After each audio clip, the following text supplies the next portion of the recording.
Hello दोस्तों, मैं आज दी हल्क के सीरीज 1 के तीसरे पार्ट को लेकर आया हूं। अगर आप लोगों ने इसके 2 पार्ट मिस कर दिए हैं या नहीं देखे हैं तो डिस्क्रिप्शन बॉक्स में उसका लिंक दिया हुआ है या आप मेरे चैनल को भी चेक आउट कर सकते हैं। खैर, ये सब बातें तो होती रहेगी, इसीलिए बिना समय बिताए हुए कहानी शुरू करते हैं। जब जेनिफर एम ब्लिस्को को फाइट करते हुए देखती है तो वो गुस्से में उसके पास जाती है और उसे कहती है, तुम जेल तोड़कर यहाँ से क्यों भागे? तो एम ब्लिस्को उसे बताता है, मैं जेल तोड़कर भागा नहीं, बल्कि ओंग ने मुझे यहाँ से भागने पर मजबूर किया। जेनिफर ये सारी बातें निक को बताती है तो निक ओंग के बारे में बताती है कि इसके बारे में गूगल पर भी कोई सही से जानकारी नहीं है, या तो यह नेपाल का है या चाइना का। तो जेनिफर ओंग से कांटेक्ट करने के लिए उसे ईमेल करती है। न्यूज पर भी दी हल्क के बारे में ही चर्चाएं हो रही थी, क्योंकि वो एम ब्लिस्को की केस लड़ रही होती है।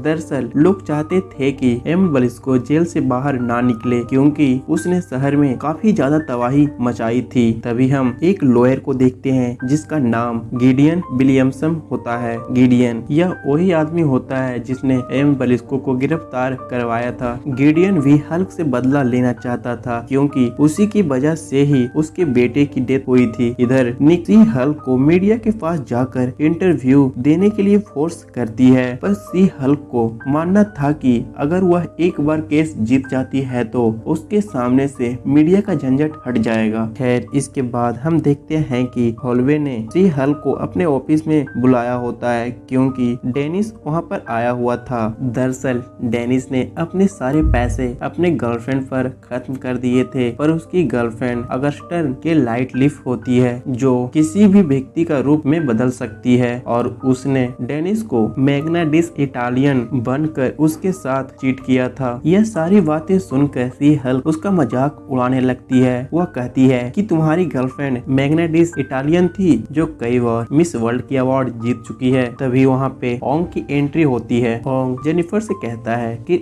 एम ब्लिस्को ने तुम्हें जो कुछ भी बताया कि उसे फाइट करने के लिए जेल से मैंने भागने पर मजबूर किया था, पर वह एक नेक दिली इंसान है, क्योंकि फाइट खत्म होते ही वह वापस से जेल में चला गया। वह चाहता तो जेल से भाग सकता था, पर उसने ऐसा नहीं किया। वह अपनी सजा को काटने के लिए वापस से जेल चला गया। जेनिफर उससे कहती है कि तुम यह सारी बातें कोर्ट में आकर कह सकते हो। तो वो कहता है, हाँ बिल्कुल, क्यों नहीं। इधर डेनिस अपने वकील को समझा रहा होता है कि उसने कैसे मेरे साथ चीट करके सारे पैसे मेरे लूटे। डेनिस चाहता था कि वे सारे पैसे लाइट लिफ से ले और उसे सजा हो। इतना कहकर डेनिस वहाँ से चला जाता है, पर हम देखते हैं कि दोबारा से डेनिस वहाँ पर आता है और वह उससे कहता है कि मैं इस केस को वापस लेना चाहता हूँ, पर अगस्टन समझ जाता है कि यह डेनिस नहीं है, बल्कि वो जादूगरनी लाइट लिफ है। वो उस पर गुस्सा करके उसे अपने कैबिन से बाहर निकाल देता है। खैर, इसके बाद जेनिफर जेल पहुँच जाती है और केस का फैसला आगे बढ़ता है। जज उसे पूछता है कि तुम्हारा गवाह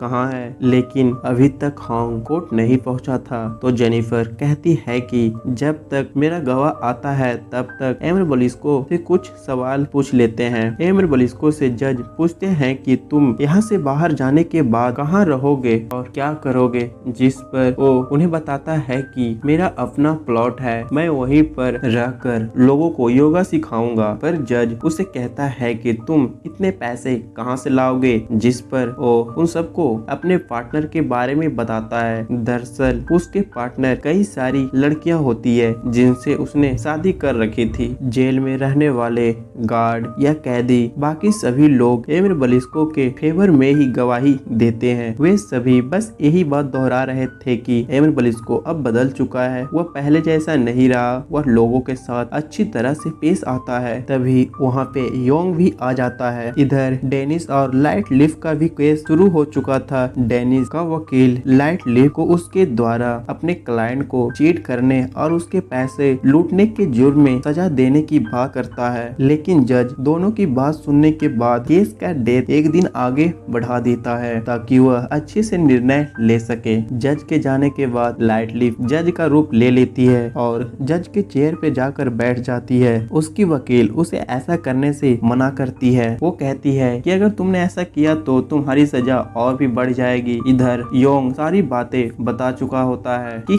किस तरह उसने एमिल ब्लिस्को को वहाँ से भगाया। अब जज को भी एमिल ब्लिस्को पर विश्वास होने लगा था। तब एक जज उसे पूछती है कि अगर तुम कभी भी अपने जायंट या दानव वाले रूप पे आओगे तो तुम किसी को भी नुकसान या किसी को मारोगे नहीं। तभी एमिल ब्लिस्को उन सब से कहता है कि अगर आपको मेरी बातों पर विश्वास नहीं है तो मैं अभी जायंट बनकर दिखाता हूँ। जेनिफर उसे ऐसा करने से मना करती है, लेकिन वो एक जायंट बन जाता है, पर वह खुद पर अब कंट्रोल कर सकता है। वह बिल्कुल नॉर्मल व्यक्ति की तरह व्यवहार करता है। खैर, इसके बाद अब जज को भी उस पर विश्वास हो जाता है, इसलिए वह जेनिफर से कहते हैं कि हमें अपना आखिरी फैसला सुनाने के लिए थोड़ा सा वक्त चाहिए। इसके बाद वे योंग से कहते हैं कि उसने एमिल ब्लिस्को को जेल से भगाया, इसीलिए उसे भी सजा मिलनी चाहिए। ये सारी बातें सुनकर योंग वहाँ से भाग जाता है। इधर मीडिया एक अलग ही न्यूज सुना रही होती है कि जेनिफर के पेट में एमिल ब्लिस्को का बच्चा पल रहा है, इसीलिए वो उसे बाहर निकालना चाहती है। इसके बाद निक जेनिफर और अगस्टन को एक बार में देखते हैं। तभी अगस्टन जेनिफर से पूछता है कि तुम तो डेनिस को अच्छी तरह से जानती होगी क्योंकि वह तुम्हारे साथ काम कर चुका है, इसलिए क्या तुम मेरी मदद करोगी? जेनिफर भी उसकी मदद करने के लिए तैयार हो जाती है। अगले दिन जेनिफर गवाही देने के लिए कोर्ट में पहुंचती है। जेनिफर की गवाही से केस अगस्टन के फेवर में होता है, इसीलिए नाइट एल्फ को सजा सुनाई जाती है कि उसने जितने भी पैसे डेनिस के खर्च करवाए हैं वो सारे पैसे भरनी होगी और उसे 65 दिनों की सजा सुनाई जाती है। अब जब केस जीत कर सभी कोर्ट से बाहर निकल रहे होते हैं तो डेनिस कहता है कि अगर लाइट लीफ की पावर छीन ली जाती तो कितना अच्छा होता। वो कभी भी किसी के साथ चीट नहीं करती। यह सुनकर जेनिफर को एक आइडिया आता है, जिसके बाद हम देखते हैं कि जेनिफर एमिल ब्लिस्को के पास होती है तो जज उसकी बातों और गवाहों को ध्यान रखते हुए एमिल ब्लिस्को को रिहा कर देते हैं, पर एक शर्त रखी जाती है कि अगर वह दोबारा से जायंट बनने की कोशिश की या किसी को मारा तो उसे पकड़कर जेल में डाल दिया जाएगा। इसके बाद जेनिफर जब अपने घर की तरफ जा रही होती है तो तभी उसे कुछ गुंडे आकर घेर लेते हैं और उसे फाइट करने लगते हैं। जेनिफर भी सी हल्क बनकर सभी को बहुत ही बुरी तरह पीटती है, जिससे डरकर वे सारे गुंडे वहां से भाग जाते हैं। खैर, अगले दिन हम जेनिफर को अपने ऑफिस में मैग्ना इटालियन के साथ डांस करते हुए देखते हैं और इसी के साथ यह एपिसोड भी समाप्त हो जाता है। मिलते हैं अगले पार्ट में, फिलहाल के लिए बाय।